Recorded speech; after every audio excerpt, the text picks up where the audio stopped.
Welcome back. All right, so stats time. Week 2 is done in the National Hockey League, so let us look at the stats as we get ready for what's going to be a busier Week 3 in the National Hockey League.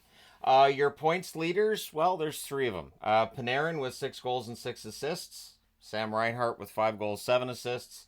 And Cale Makar with 2 goals, 10 assists from the Rangers, Panthers, and Avalanche, respectively. All leading the league with 12 points. Cale Makar, also the league leader in assists with 10. So Cale Makar off to a good start offensively.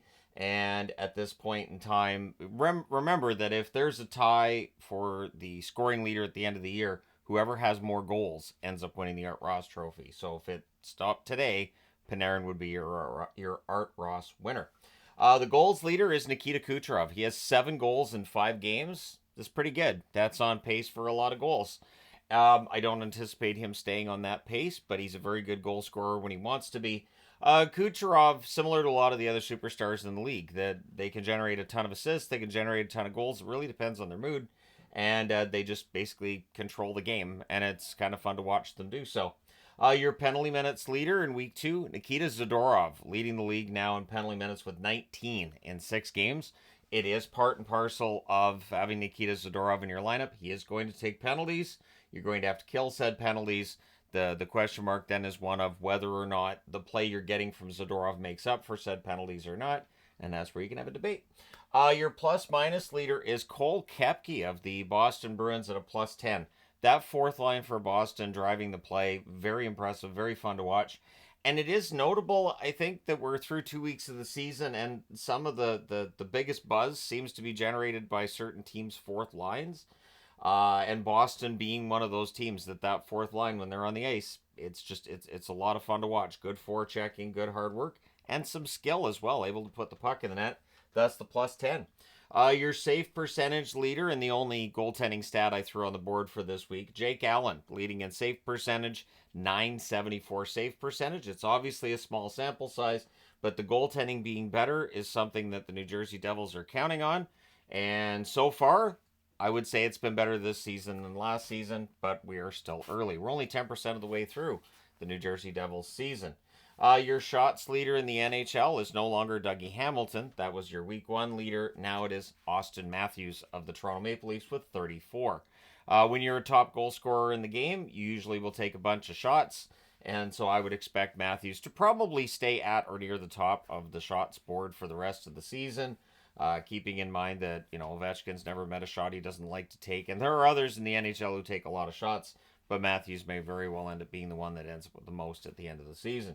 Kiefer Sherwood in Vancouver leads the league in hits with 32. He has been a bright spot on a team that had struggled early in the season. They seem to be getting things together now.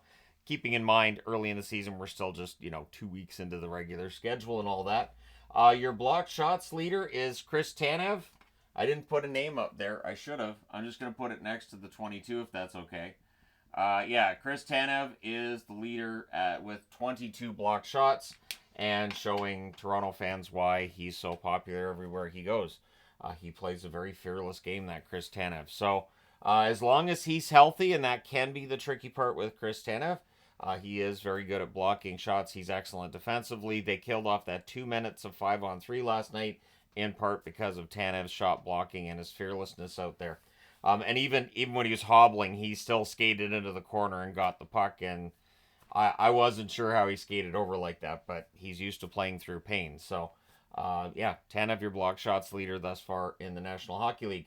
Now, the goals per game through week 2, and this is per team. And again, Hockey Reference keeps this information updated. I like to look at this. And the goals per game has actually gone up a little bit. So per team, it's at 3.21, which is the highest the goals per game has been per team in the National Hockey League since 93-94, when the average was 3.24.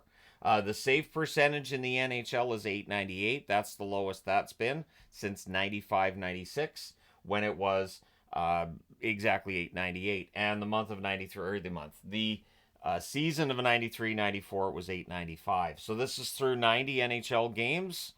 So not quite 10% of the way into the season yet. It's a 1,312 game season. So yeah, a lot of games left to watch. Which brings me to how many games we got over the next week. It's a busy one. 56 games over the next 7 days, so that's an average of 8 per day. But keep in mind there's 16 tonight, there's 1 tomorrow, then there's 9 the next night. It's just very, very much there's a lot and then there's nothing, there's a lot and then there's nothing. But yeah, 56 games over the next 7 days, which is far more than we had this past season. Again, we're only 90 games into the season, so we've had 45 games each week, and now we're looking at a 56 game schedule. So as we get into November, that happens. November is a very busy time, so as I go through this, we do this every week. You'll probably see that number going up substantially once we get into November. The only undefeated team left is Winnipeg, 5-0. Strong start for them. There are a lot of naysayers who don't believe in Winnipeg, which is fine.